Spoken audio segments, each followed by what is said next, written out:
Hello. Just wanted to make sure that we went live. How's it going? Charles Botenston here. So today we're going to be doing something a little bit different. It's called the 1% Better Show. So that's taking your questions and saying, okay, here's my question. How do I get a little bit better? How do I improve my relationship, my wealth, my health, my nutrition, my habits, my waking up, my 5 a.m. wake up, more sleep, whatever the case is, I have no idea.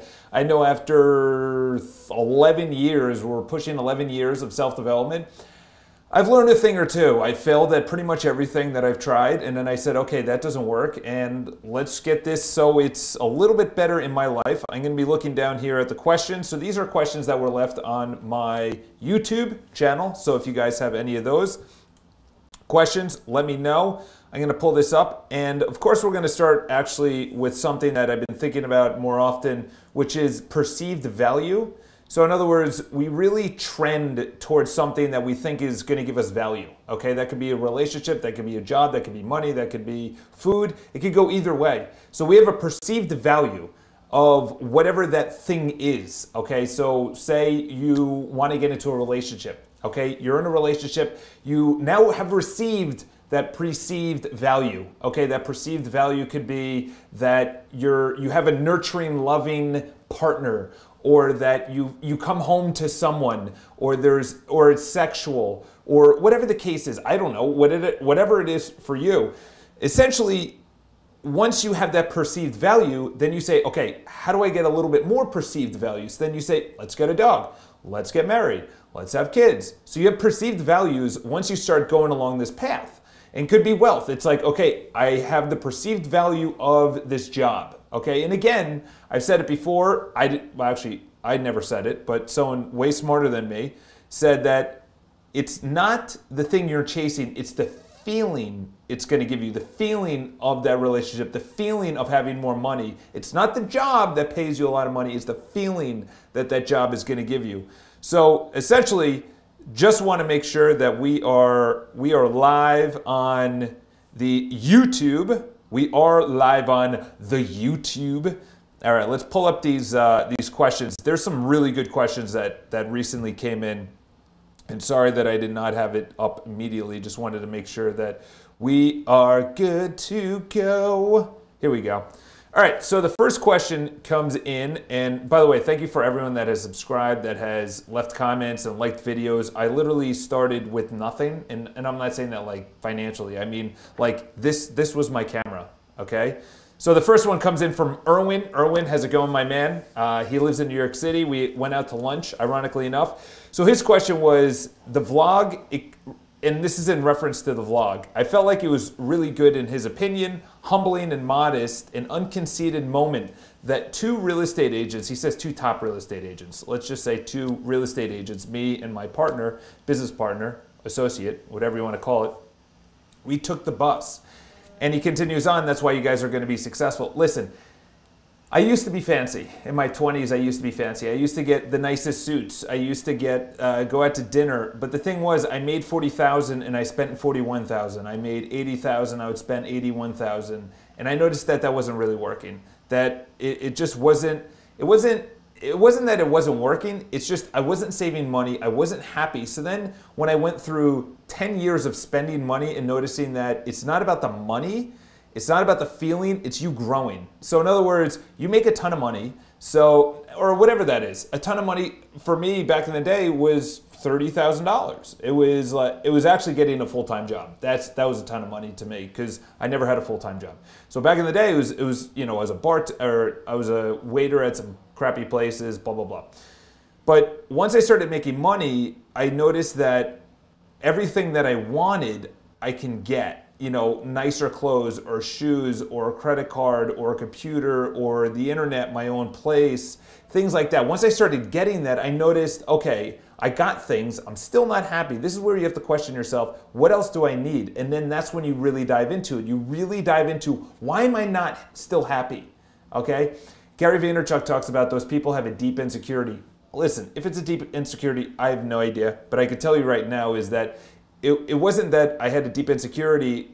Actually, maybe. maybe when I was younger, I didn't have a lot of things. I didn't have a lot of material possessions. But now that I notice that I need the competition, that's what fuels me, the passion, the legacy. So when someone says that's modest and humbling to take the bus, you know, I don't look at it in the perception of someone else. I used to only do things about what other people would think.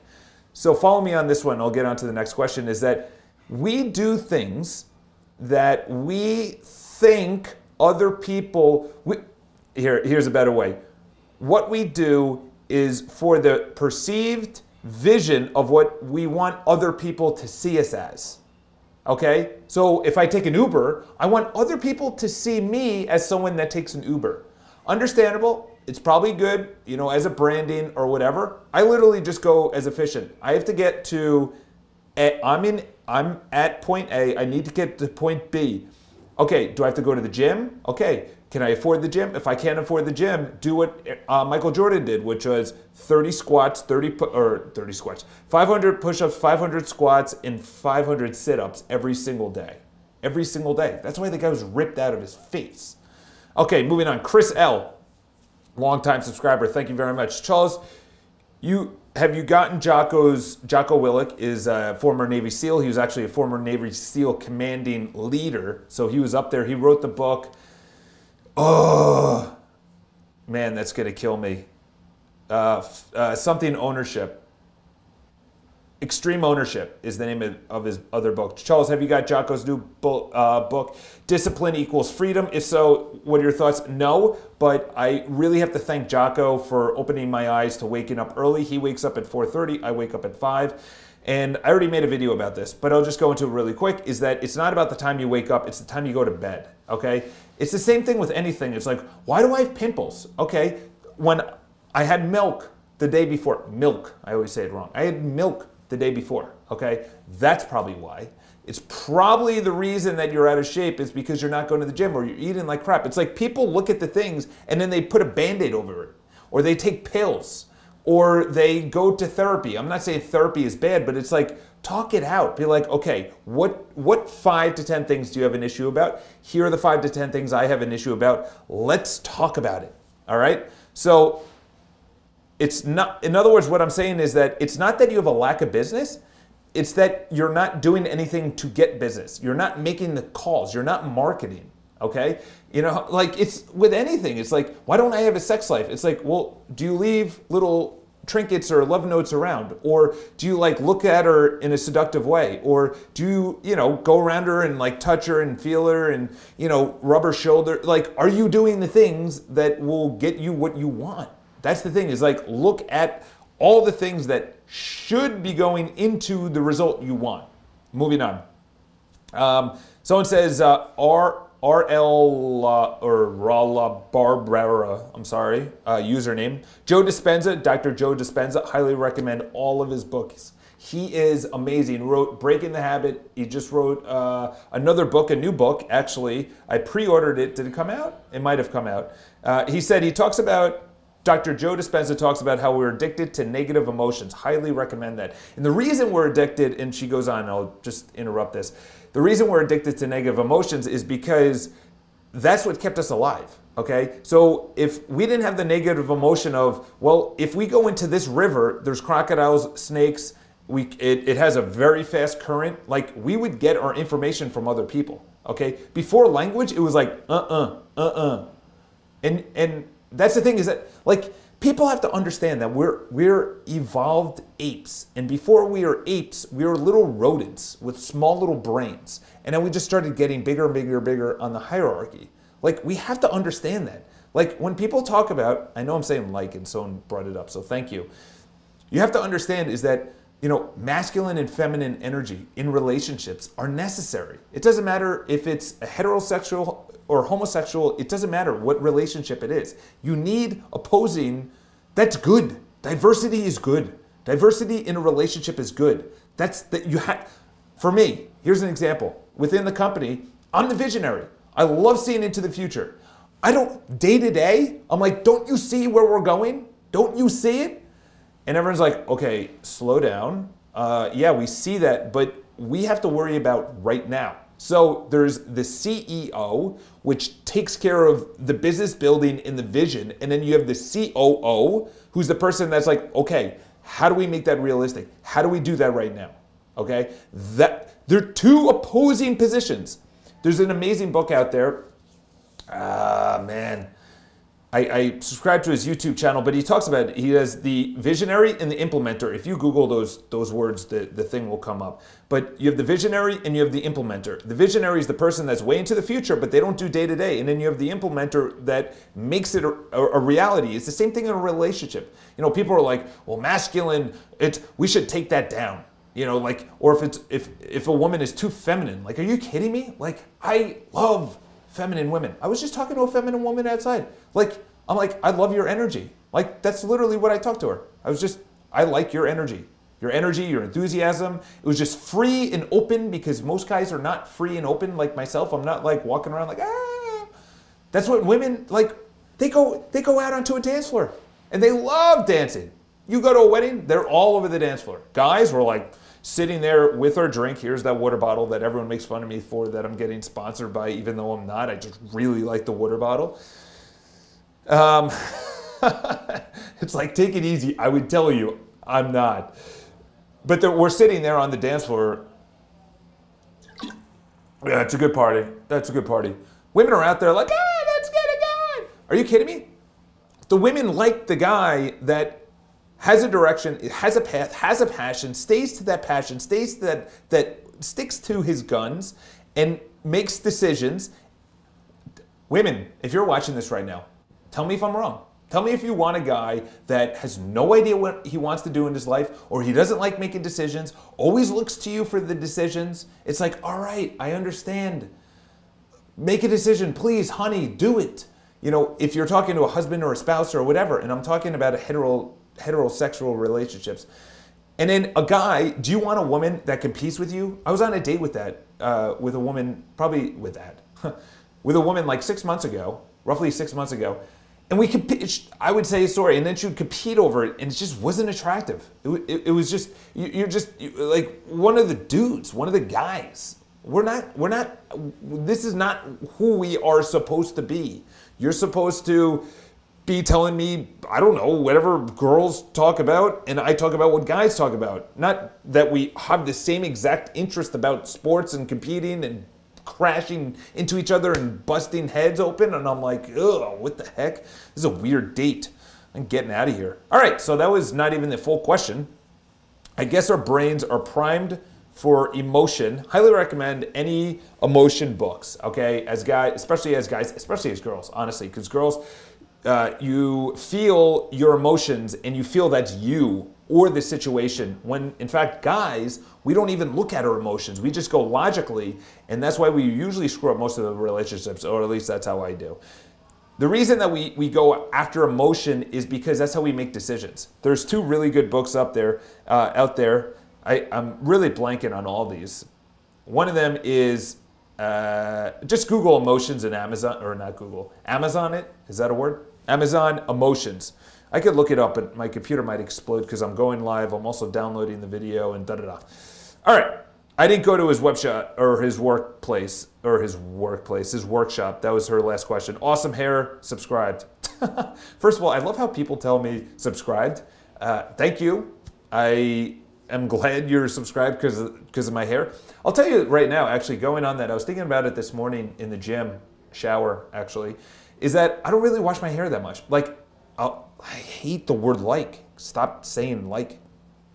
I was in the shower and I'm thinking I don't really wash my hair that much. And the reason I don't wash my hair that much is because I drink a lot of water, I eat healthy, and I exercise. So I don't really put toxins into my body. I make sure that all the toothpaste I use, the hair products, the facial, well, I don't really use facial products, but if I did for suntan lotion or anything, is that it's chemical free, aluminum free in the body odor, and especially in toothpaste. Toothpaste has a ton of chemicals. The bubbles are not supposed to be bubbles, okay? That was invented in the 40s by an advertising agency that said, okay, how do we sell more toothpaste? How do we have them brush twice a day? How do we sell more soap? Okay, let's put this chemical in there, and now here's an example. Conditioner has no, that's what soap is supposed to be, but it's not. So they put this chemical in, so they have the bubbles. Imagine like going and like rubbing your hands and whatever, and there's no bubbles. It feels weird, doesn't it? Yeah, that's a chemical, okay? So look that one up. Continuing on, all right. Reading a book and hearing an audiobook both at the same time, is that not impossible? That is by a gentleman, my-videos, or my_videos, reading a book. So this is what I do, because I actually got rid of my Kindle. I sold it, and I got about $100 on Amazon, $100 gift card on Amazon. And the reason I sold it is that in the morning, I listen to podcasts while I'm getting ready, putting my stuff into my gym bag. And, you know, I have my pills and I'm drinking, and then I do my pills, that sounds terrible, but like, you know, good things like herbal grass and multivitamin and zinc and potassium and calcium and a bunch of other, I have like 30 or 40 pills. And then I journal, and then I meditate, and then I do affirmations. I literally have stations. But when I'm getting ready in the morning, I listen to podcasts, because that's what I really jive with. People talking in the morning, it gets me fired up for the day. Number two is I usually print something out. So when I'm traveling around, like I just had an appointment downtown, I print it out and bada bing, how you doing? I got it right there. And then at night, I have physical books and audiobooks. So how do I afford that? Number one is I return a lot of the audiobooks. It's such a dick move, but I know in the future I'll just pay it and say thank you very much, Audible. So I download the book, and then I can read a 6 hour, because I listen to it at 3 times the speed. So you have 6 hours. Say the book is 6 hours. Most of them are between 6 and 8 to 9 hours. You could literally finish that in a day or 2 days. If you sit there and you have an hour and a half, I don't have a TV, I don't care about TV, I don't care about TV shows, I don't care about the news, I don't care about politics. I could care less, seriously.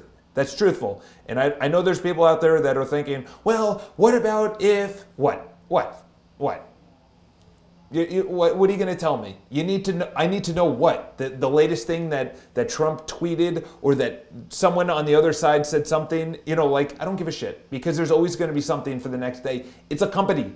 The news is an organization to make money. It's not a non-for-profit. They're there to make money, okay? Oh, that fires me up. All right, here we go. So yes, that's why I read a book and audiobook. You should post on how you reach on days. Can you guys talk English? I'm sorry. In these posts. This is by Christian Martinez. You should post on how you reach days when you're in a slump. I can't get control of everything, but we can control how we react. Just wondering how you manage to balance it all out, work, gym, social life. So I don't balance it out. I do not have the greatest social life. I barely go out on dates. That's why I'm very picky when I go out on a date. Like the last date I've been on was probably, I don't know, 2 or 3 weeks ago. And to be honest, I don't really care, because I'm building a business, I'm building wealth, I'm building it for the long term. I know that's going to occur in my life, and it's not a big deal to me right now. However, for you, you could have your whole life organized, okay? So for me, I have the foundation for health. I think that's the base, okay? That's like number one. That should be number one, is your health, because you can't play with your kids if you don't have your health. I was thinking about this the other day, is that one of the guys that I grew up with, one of my best friends, his dad was obese, like massive. Again, I said like, I'll get that out. But he couldn't even play with his kids. He couldn't even throw the football. He couldn't even go like this. He had to do it underhand because he was so big. And then he would get tired and sit on the couch. And I remember at 9 years old thinking, I don't want to be that guy. I don't want to be that guy. I want to just, I didn't understand about health. I didn't know you could learn about health. I just said, I don't want to be that person. I just don't want to be that person. I don't want to be fat, okay? And there were times where I was chubby, and I have good metabolism, or whatever you want to say, but I work at it. And I really make sure that I watch what I eat. All right, so how do I balance it out? I don't. You just have to have the priority. Number one priority should be your health. And then number two, it's either relationships or work. And if you prioritize relationships, I know a girl, good friend of mine, she used to work here, is that she prioritizes, good friend, I would say just friend, but she prioritizes her friends over work. And she has an amazing social life. She knows tons of people. She goes out all the time. And that's what she prioritizes. And she works out and whatever. I prioritize health at the bottom, then wealth, which is right here. And then I tier up from there. Tiering up, it's family and everything else. It's all like a mishmash above health. That's the thing, is that people don't understand, if you start getting sick or you start getting cancer or disease or whatever, not only is it a burden on you, it's a burden on your bank account, it's a burden on the people around you. You're not doing anyone any help by just becoming sick. So take care of your health. And then to go to the next one, and I'll answer that as well, is that going into a slump is, what's the option? What do I do? Do I just bitch? Do I just complain? What do you want me to do? I lose a deal, or someone chooses someone else to go with. They sign with another company or another agent. I'm in real estate here in New York City. What am I going to do? You know, Tony Robbins talked about it. He would take a week on a big failure. Then he took a day and then a couple hours. And now he just takes 10 minutes. He goes crazy for 10 minutes. He releases it. And he says, okay, life is too beautiful. Life is too short. What do you want? I don't understand people that just continuously complain about bullshit in the past. Yeah, okay, you had a shitty father, or you had a bad mother, or you went through a bad relationship, or your spouse or your kids or whatever. Like, I hate the word like, fix it. Or to forget about it, or do something about it. I don't understand that. Okay, continuing on. Kelly Conley, hope I'm saying your name right. Thank you for persistence. Love the word. Persistence requires a higher energy level, 100%. Right now it's 306. I am like I should not even be alive right now. I have no idea what I'm going to be saying. I don't even know what I'm going to be saying. My energy level should be completely depleted. It's 3:06 on a Friday, and I went live because I said I was going to go live at 10 a.m., but I was on a phone call before that, and then I made my phone calls, and then I rushed downtown, went to an appointment. It's been a crazy day. And then I'm going to be going out to dinner in about an hour and a half. So energy is everything, and it starts with your health. I already talked about that. Persistence requires a high level of energy. Eventually, your company's unique approach will become disruptive as your expertise. So I talk about this a lot, is we're really focusing on disrupting the industry in a good way, because there's a company out there called Compass Real Estate. You may have heard of it. I don't know. Even if you haven't, there's always disruptive companies. Tesla, Amazon, Apple, Google. These are all disruptive companies. These are companies that went in and they said, we could do this better, or we could provide a level of service.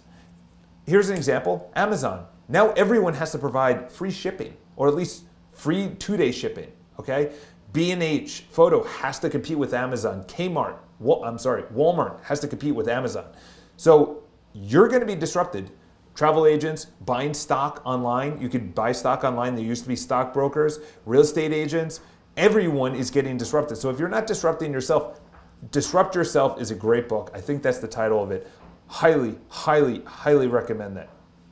All right, moving on. Minem Jamal. I'm really sorry with all these names. I've been trying to wake up early for months. I want to ask, how do you stay focused and stay away from laziness? Also, how do I be brutally honest with my friends and families? Wow, okay, that's a loaded question. Holy cow. That's a Friday at 3:08 a.m., p.m., I should say. Let's start with the first one. How do I stay away from laziness? Listen, I was in that camp. So what did I do? I had to be accountable to someone. That someone were the people that I brought on. So if you're not accountable to anyone, you're not going to be accountable to yourself. Once you start being accountable, perfect example is when you have someone that's your assistant, you have to be accountable to that assistant. Always, at all times. If your assistant is in the office and you're not in the office, she's going to lose, or he's going to lose respect for you, okay? And then they're not going to work for you, or they'll bring it up and they'll be like, where were you? Why weren't you in the office? Why weren't you da-da-da? All right? So highly recommend getting an accountability partner. That could be a gym partner, that could be a business partner, that could be a regular accountability partner, that could be posting it to social media, that could be talking to your parents, your friends, your family. There's people everywhere. Go to your support group and say, hold me accountable to losing weight, to making more money, to whatever the case is, and learn, okay? You gotta take action. Execution is shit. 0 to 1 by Peter Thiel. Highly recommend that book. 0 to 1. Everyone has ideas. I have ideas out of the wazoo. I have pages. I have gigabytes of ideas on Google Drive. How do I be brutally honest with my friends and family? Listen, you only could build up to these things. You're not just going to walk in and just say, fuck you, I don't want to date with you anymore. However, now I'm very honest. I just had a call with a client. She makes 7 figures. Probably a year ago, I would not be talking as candidly as I was, but you have to work up to it. None of these things, I'm 33, or turning 33, okay? You have to understand, this isn't overnight, okay? Most people want this shit now.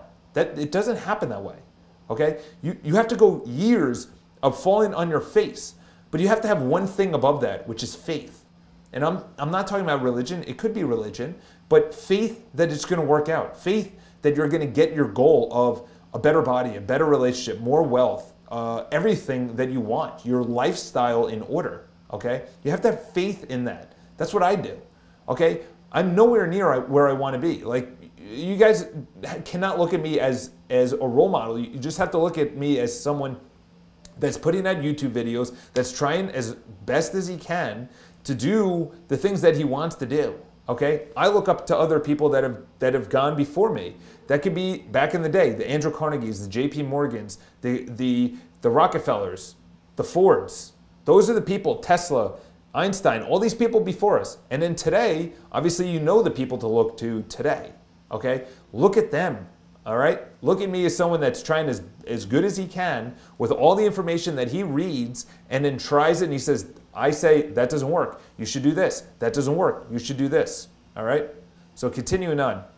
Thank you so much for that question and all questions, honestly. Nice, Charles. I've always been said to people addicted to their emotions. Everyone is addicted to their emotions. They make decisions from their emotions. I feel this way. I don't feel like going to the gym. I don't feel like making sales calls. I don't give a shit what you're, go to Jocko Willink. This is what he said today. I don't know if it's going to come up, but he literally just said today, he says, I don't feel like working out today. But you know what? I did it because screw your emotions. Your emotions, of course they don't want you to work out. Of course they don't want you to approach that pretty girl. Of course they don't want you to be brutally honest with your friends or your family or people like that. Of course. Your body's here for 2 reasons, to replicate and to survive. And that's it. Survival is eating, shelter, warmth, water. There's a couple other things in between. Replicating, courting someone, having children. That's it. We're not here to make money in social media and go live on Instagram and Facebook and YouTube and all these other jazz and write blog posts and make sales calls. No, that's not what life was supposed to be like. Okay, we created all these things. Highly recommend the book Sapiens. Highly recommend that. She goes on, this is Angelina G, longtime subscriber and commenter, there we go. Charles, does this suit mean anything? Why am I buying this suit? That's what I say now. I buy things to give me value, okay? And people can say, well, this purse is gonna give me value, these shoes are gonna give me value. Listen, you should see the shoes I'm wearing right now. I wear them every single work day. I beat them up, I get them polished, I put a nice shine on them. I beat them up, I put a nice shine on, what, $5, $10? People are walking around like they need brand new shoes, they need a brand new suit. Like this shirt is like 3 or 4 years old. I wear it dozens of times a year. I get it dry cleaned and I just wear it. This tie, I don't even know how old this tie is. This tie is years old. Like, what are you producing? Who cares what you look like? Who cares? Yeah, to an extent, but what's the value you're giving to the world? What is the legacy you're leaving behind? That's really what everything is about. What is the legacy? No one's going to care that you're the well-dressed or, yeah, he dressed really well. Is that what we remember about JP Morgan, Rockefeller, Carnegie, Ford, Tesla, all these people that just left, even if you want to go further back to the founding fathers, yeah, they dressed well, okay, but they also freaking started a nation with incredible laws. It's never going to be perfect. It's never supposed to be perfect. Look at Simon Sinek's newest TED Talk and newest videos, okay? It's never gonna be perfect. I think it's called Playing the Game or something. Highly recommend Simon Sinek, he's amazing. So I'm just gonna leave it on this. If you guys have any questions or any comments in the future, just wanna make sure that we're going live, everything is good to go. All right, perfect. So I'm still in focus. I can't believe that this worked out. This is the way that I'm gonna be doing things from now on, is just one social media network, so there's hopefully no delay or anything, because the internet here at my office is patchy, to say the least. But I'll leave you on this. I don't even know how long I've been talking, but one of the 30 minutes, wow, I'm shocked at that. one of the biggest things that you have to take away going into this weekend is you have to keep promises to yourself. That's how you get confidence. Confidence does not come from you. It comes from saying, I will do something, and you actually do that. Why? Because when something like that comes up, here's the example. I'm gonna go to the gym today.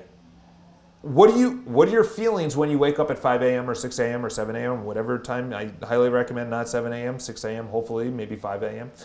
But you also, like I said, it's when you go to bed, is that if you make excuses because I don't feel like it, it's too cold out, I'm gonna go tomorrow, I deserve this Friday off because I've been going for months on end, which I was thinking about.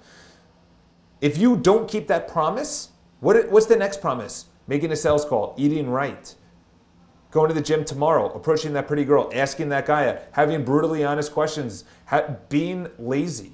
You know, where else are you going to falter? I can tell you right now, I can directly correlate a day off with eating like crap, not going to the gym, not making sales calls. Then the following day, because it's probably going to be a Saturday, eating like crap, not going to the gym, and then you go 3 days when you're like, holy shit, that was supposed to be one day of laziness or whatever. That's what happens when you play video games or you watch too much TV or you don't get the shit done that you need to do. Make little promises. I'm just gonna put on my shoes today. I'm just gonna walk near that pretty girl, and that's it. Then the following week, I'm gonna put my shoes on and I'm gonna walk outside. I'm gonna go near the girl and just say, oh, are you shopping?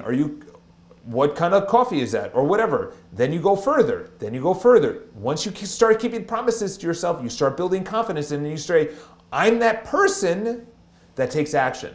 Once you become that person, here's the story is, I was at my parents' place actually last weekend, and my dad, we volunteered, not really volunteered, but there's a nursing home out on Long Island. They take in homeless people, not homeless people, but it's known as the Little Sisters of the Poor. So it's Sisters, it's Catholic organization that takes in poor people, and it's run by these Catholic nuns.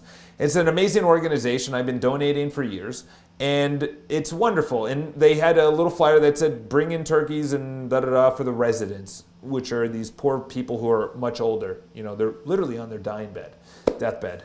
They're pretty much in hospice, and it's just, they have only downhill to go, so don't bitch about anything, please. You know, just seeing those people walking around. So we did that. It was a full day. My sister and I were out the night before. I had every excuse. My dad needed the ACs. There's 4 ACs, air conditioners, brought out of his house and my mom's house. They live together. And it's about 3 p.m. and my dad's like, yeah, let's start making dinner. I said, no, I'm a man of action. Let's take these ACs out. And sure enough, because I did that, his confidence, because he saw that, I kept. And I didn't want to. I could have done it the next day because there was a Sunday that I didn't have a lot of things to do, but I said, I'm a man of action. I've convinced myself. I take action.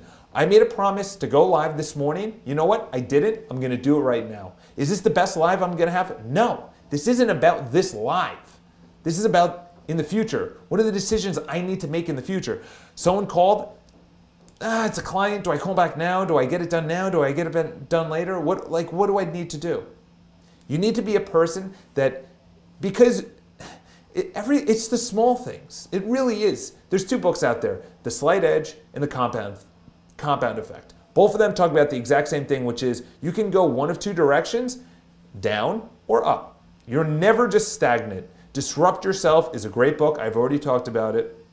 You have to disrupt yourself. You disrupt yourself by literally seeing what is the trends right now. Oh, we're moving from a laptop, which I'm on right now, to your cell device, to a wearable, and then in the future it's going to be in our brain, in our body. That's where we're going. Okay? So you got to disrupt yourself and say, listen, are they going to need real estate agents? Okay, maybe not. Maybe you have to go live. Maybe I need to build an audience. Maybe I have to do whatever. I don't know, write books and sell shit. I don't know. But that's way into the future. However, I have to get ready now. Because I wrote an Instagram post yesterday is that if NBC, Fox, Business, CNBC, or whatever, any of those stupid networks that I don't really like, and you can quote me, whatever, I don't really care, take this and put it up there, is if you put me in front of that camera, I'm going to do a lot better than if I never went live, if I never was on, if I never kept promises to myself, if I just said, you know what, I'm going to go live on Monday. That's an easy excuse to say. So I hope you enjoy this. Share, leave your comments below. We're going to have this every single week. We're going to have 4 shows. Number 1 is there's going to be 2 real estate shows. That's going to be on the BPI. That's all linked below. BPI is the company. So that's going to be on our Facebook. And then we're going to have 2 self-development. Number 1 is where I talk about a topic, and number 2 is where I answer your questions. So leave your comments below, or your questions below. The comment of the day is actually, what promise are you not keeping to yourself? What promise do you want to keep to yourself? Saying I love you, waking up early, going to bed early, laying off drinking so much. I don't drink during the week. I don't really give a shit, honestly. I don't miss anything. Social networking, yeah, not social networking, or just networking outside, like that's cool, and everything else. That's one of the things that I want to do in 2018. But my priority is health, making calls, building my company, going live, sending out marketing newsletters. That's my priority, okay? It's not getting shit-faced on a Tuesday or going out on a date because I'm going to lose out on that girl. Whatever. Like, you know, I'm not looking for that. That's not my priority. What are your priorities? What's your promise that you're not keeping to yourself that you want to keep to yourself? So listen, I really appreciate everyone that watches this, that is essentially the subscribers that you're going to see me in the future and be like, I was there when he was at 2,500, 2,600 subscribers. He was going live in his office on a Friday at 3:21 p.m. So subscribe to the video, leave your comments below. What do you need to promise yourself that you are not promising to yourself? And I am going to hop out. Have an awesome day. Talk to you guys soon.